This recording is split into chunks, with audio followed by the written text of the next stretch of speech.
कोट्यावधी शोषकांचे दलितांचे मुक्तीदाते राजर्षी शाहू महाराज, स्त्री भक्तीचे बंडखोर नेते महात्मा ज्योतिराव फुले,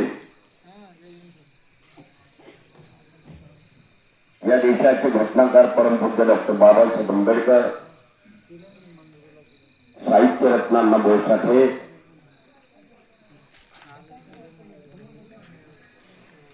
आणि मा जिजाऊ मा सावित्रीबाई फुले, अनेक नाती अनेक जाती भारत आमची एकच माती, या देशासाठी बलिदान झालेले पवित्र हुतात्मे राजगुरू सुखदेव, भगतसिंग, क्रांतिसिंग, नाना पाटील, हरित क्रांतीचे प्रणेते वसंतराव नाईक साहेब, या सर्व महामानवांना विनम्र अभिवादन. या कार्यक्रमाला उपस्थित असलेले आमचे महाराष्ट्राचे नेते आदरणीय एस के चेले साहेब, आमच्या तालुक्याचे अध्यक्ष आदरणीय बाबासाहेब गायकवाड, या निवडणुकीला उपस्थित असलेले जगन्नाथजी चव्हाण, जनामधून उभे राहिलेले एक चांगला तरुण कार्यकर्ता, आंबेडकरी चळवळीशी एकरूप काम करणारा रामभाऊ गायकवाड, वंचित आघाडीचे दुसरे तालुक्याचे नेते चंद्रशेखरजी गायकवाड, डॉक्टर चंद्रशेखरजी गायकवाड साहेब, रोहित वाघमारे, आणि त्याचप्रमाणे या ठिकाणी बाबासाहेब आंबेडकरांच्या चळवळी नितांत प्रेम करणाऱ्या दलित पॅन्थर पासून आज तागायत चिंचोली हे गाव बाबासाहेब आंबेडकरांच्या चळवळीचा बालेकिल्ला म्हणून ओळखतो. आणि आपण या बाबासाहेबांच्या विचारावर नितांत प्रेम करणाऱ्या गावातले सर्व बंधू भगिनींनो, निवडणूक लागलेली आहे. या निवडणूक प्रचारामध्ये 2-3 उमेदवार आहेत. महाराष्ट्रामध्ये रिपब्लिकन पक्ष हा भाजपासोबत आहे. आणि विचार केला महाराष्ट्रामध्ये ज्या जातीयवादी पक्षाने आम्हाला कुठेही थारा दिलेला नाही, खऱ्या अर्थानं आम्ही बीजेपीच्या म्हणजे मोरवाद्यांच्या बरोबरची माणसं असताना पर्याय म्हणून आठवले साहेब त्यांच्या बरोबर असताना आम्ही गेली 5 वर्ष आम्ही विलाज नसताना आम्हाला काम करावं लागलं. यावेळी आम्ही ठरवलं की महाराष्ट्रामध्ये जे घडलं नाही ते उस्मानाबाद जिल्ह्यामध्ये आम्ही रिपब्लिकन पक्षाच्या सर्व कार्यकर्त्यांनी बाळासाहेब आंबेडकरांच्या वंचित आघाडीला आम्ही 7-2 वंचित आघाडीतल्या कार्यकर्त्यांना आम्ही निवडून आणण्याचा आम्ही संघ बांधलेला. आमचा उमेदवार एकूण उभा नाही. सांगायचं तात्पर्य बाबासाहेब आंबेडकरांच्या संविधानाचा अपमान केला जातो. ज्या परभणीमध्ये संविधानाचा अपमान झाल्यानंतर त्या ठिकाणचा वडार समाजाचा पोरगा बाबासाहेबांच्या चळवळीसाठी, विचारासाठी, संविधानासाठी शहीद जातो.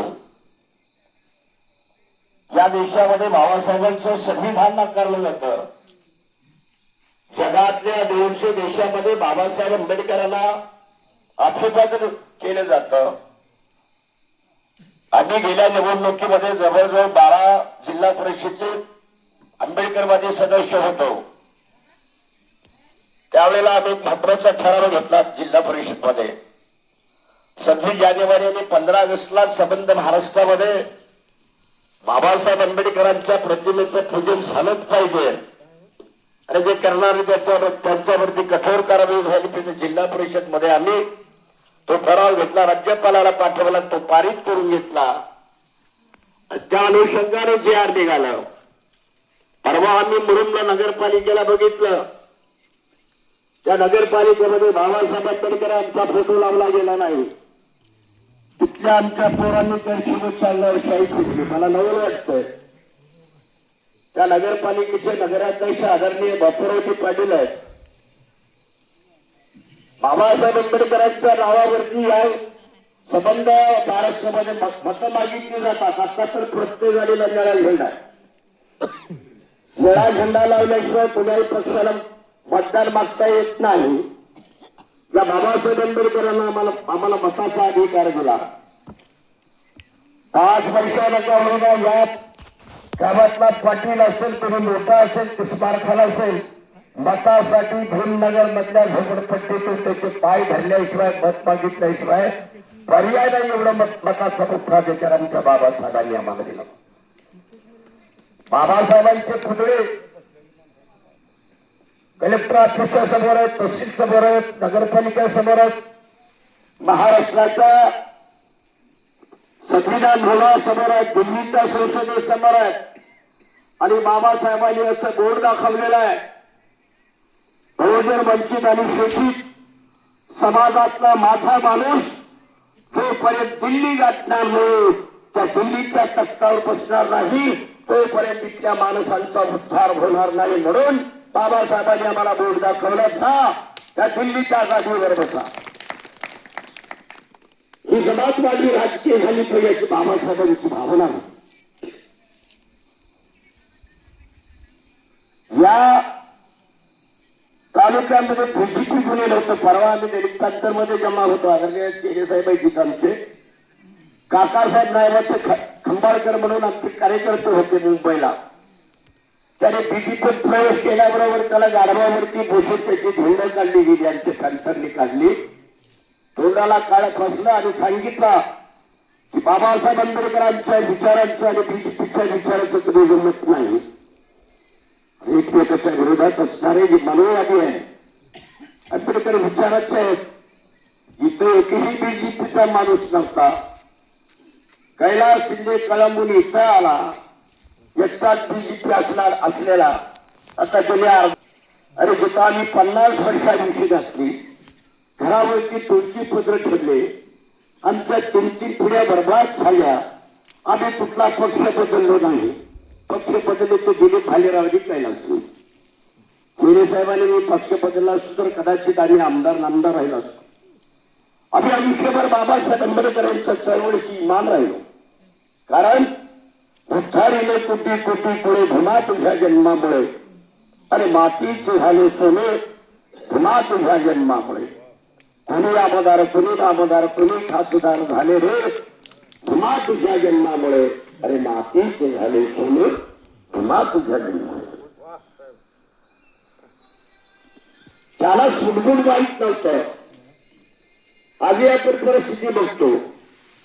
तांडे गावाच्या बाहेर, भेरवणाऱ्याच्या गावाच्या बाहेर, कुळे गावाच्या बाहेर, तरी सुद्धा बाबासाहेब आंबेडकरांनी समता स्वातंत्र्य न्याय आणि बंधुत्वाची संविधान आपल्याला दिलं. म्हणून आज आमचा केली तांबूळ साळी माळी कोरी बेरड वडर लबान सुतार या उपेक्षित लोकांना बाळासाहेब आंबेडकरांच्या रूपानं त्यांना सत्य जाण्याचं स्वप्न त्यांचं आहे.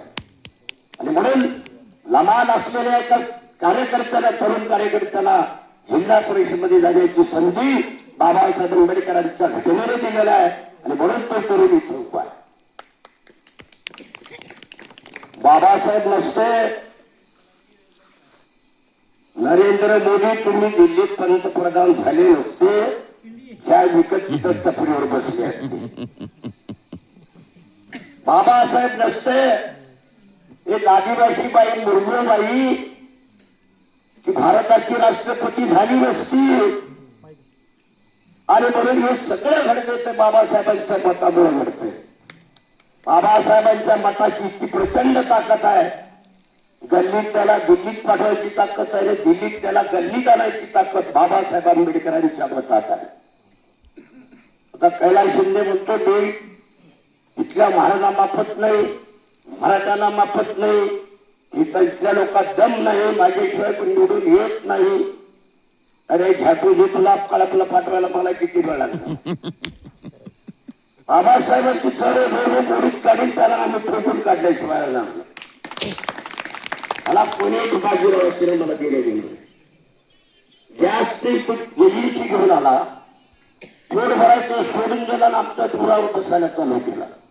अरे वारे पट्ट्यात जिल्हा परिषदला आमच्या बरोबर निवडून आलं. पूर्व मतदारसंघामध्ये उभं केलं. श्रावण गायकवाडचा तिथं पडला. पुण्याला सभापती केलं. पुण्याला आता नगरपालिकेत निवडून आणलं आणि परत आता भुजलीला आम्ही आलं. काही तुकडून हेच चालते प्रॉपरचे आंबेडकरी चळवळीत काम करणं.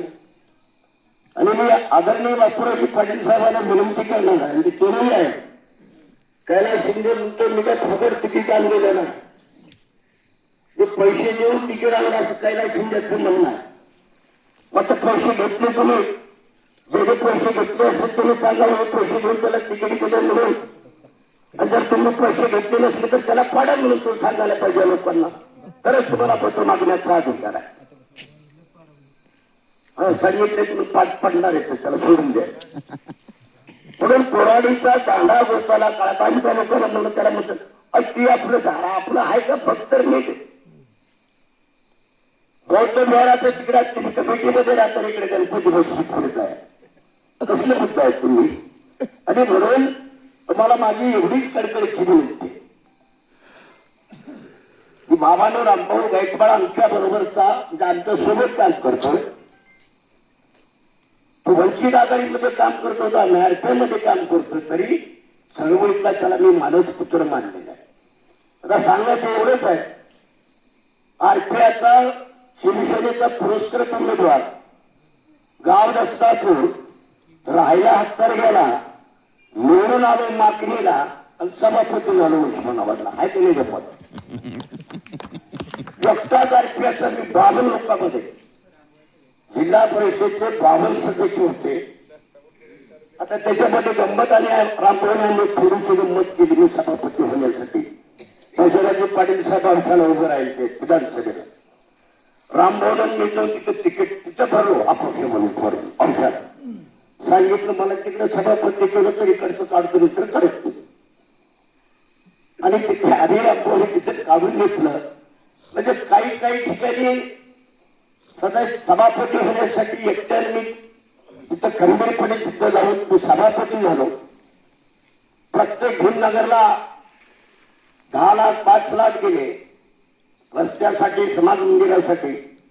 लमान तांड्याला प्रत्येक जिल्ह्यामध्ये 3 लाख रुपये दिले. धनगर वस्तीसाठी 3-3 लाख रुपये दिले. आमच्या मातंग समाजाच्या वस्तीमध्ये समाज मंदिरं बांधली. महिलांना दीर्घिकांड केंद्र दिले फुकट. पुरुषांना पिठाच्या गिरण्या दिल्या, अपंगासाठी लोखंडाच्या टपऱ्या दिल्या, विद्यार्थ्यांसाठी लॅपटॉप दिलं. आमच्या मागासवर्गीय शेतकऱ्यांसाठी 5 HP मोटर आणि पाईपलाईन करण्यासाठी पाईप दिले, कडबा कुट्ट्या दिल्या. या सगळ्या फुकट योजना दिल्या. कुणाचा चहा सुद्धा ठेवून म्हणजे या सत्तेमध्ये आपल्या समाजाला आर्थिक आणि सामाजिक प्रगती करण्यासाठी किती हिंमत आहे, किती ताकद आहे, ते ज्यावेळेस मी त्या जिल्ह्याचा सभापती झालो तेव्हा मला कळालं. राहिला बंगला फुकट, पुन्हा 6 महिने 2 पंचायत समितीचा सभापती झालो मी. एक परंडा आणि एक उस्मानाबाद. बघा गंमत, जिल्हा परिषदचा सभापती, पंचायत समितीचा सभापती, 3 बंगले, 3 गाड्या, 6 शिपाई. इतकं प्रचंड असताना या सत्तेचा उपयोग समाजासाठी करण्याची ज्याच्याकडे अक्कल आहे, धमक आहे, तर कुठलं तरी दुबळायचं धोरण नाही तर त्याला सदस्य करायचं. प्रत्येक ग्रामपंचायत मध्ये बघतो, त्याच्या कब्जाचं सरपंच बघितलं, त्याला बसायला मध्ये खुर्ची नाही ग्रामपंचायत मध्ये, तो सरपंच आहे आणि ते पटका खेळायला नारळ मारीला करू ना.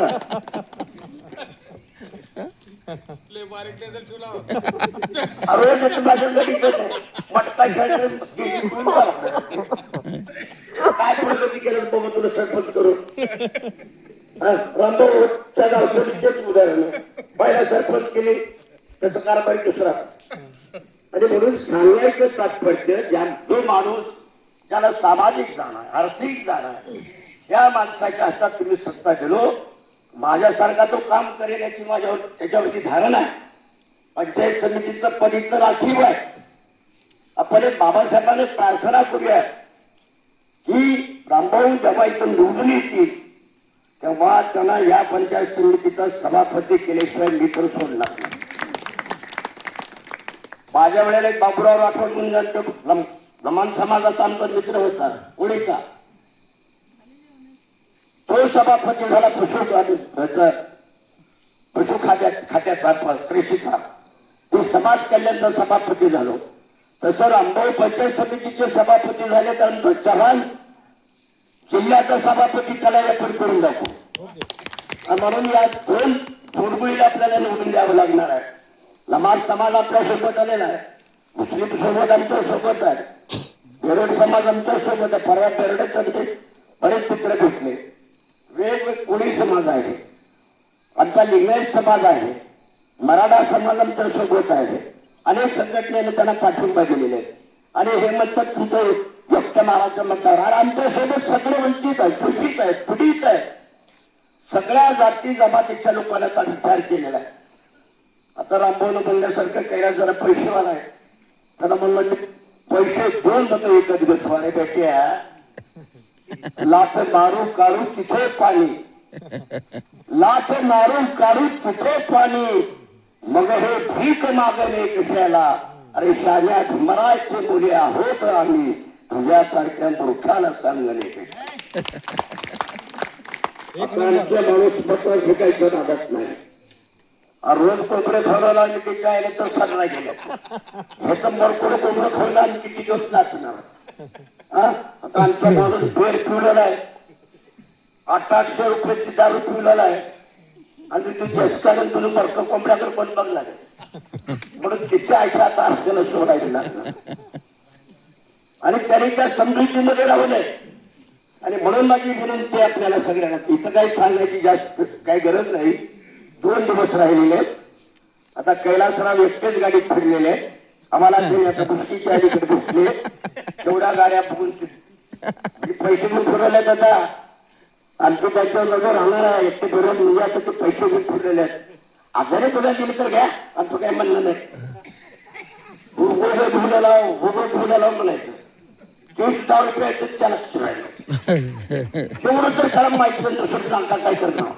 आता फिरायला नको म्हणून त्याच्या शिव्या कसं बायकोला मी शिव्या देईल, आलेली लक्ष्मी घातलीस म्हणून मित्राला शिव्या देईल. तिच्या आल्याची डाव्यापासून मायला 4 पाचशे मिळायची, गेली पाय घातली गेली.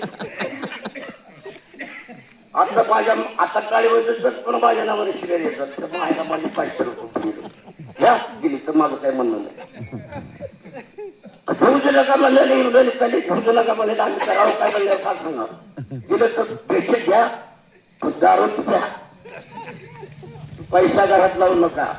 आणि जेवढी नशात चढेल तेवढ्या त्याला शिव्या द्या. उतरल तसं मग दारी करा. दुपारून उतरलं ते सकाळी केलं.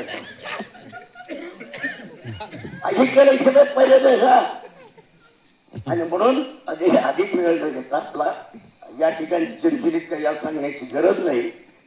सगळे मित्र आपण जोडलेले आहेत. आपल्याला जातीवाद करायचं नाही, आपल्या सगळ्या मित्रांना सोबत घेऊन चालायचं आहे. आणि हे राजकारण करत असताना सगळे आता आलोरमध्ये मडेल नावाचा परीट समाजाचा त्या पोराला उभं केलंय. मडिवाळला पवार मॅडमला म्हणजे मराठ्यांची होती त्या भगिनीला पुरस्कृत केलेला आहे. आमचा बंजारा समाजाचा चव्हाण बद्दल त्याला उभं केलेलं आहे. तुरुडला धनगर समाजाचे गावडे बुवा याला तिकीट दिलेलं आहे. आणि काही लोक म्हणत असलेला जाते बरोबर 2-25 आले तर कसं सभापती होतील, याचं गणित मी सांगणार. तुमचं येणारे साहेब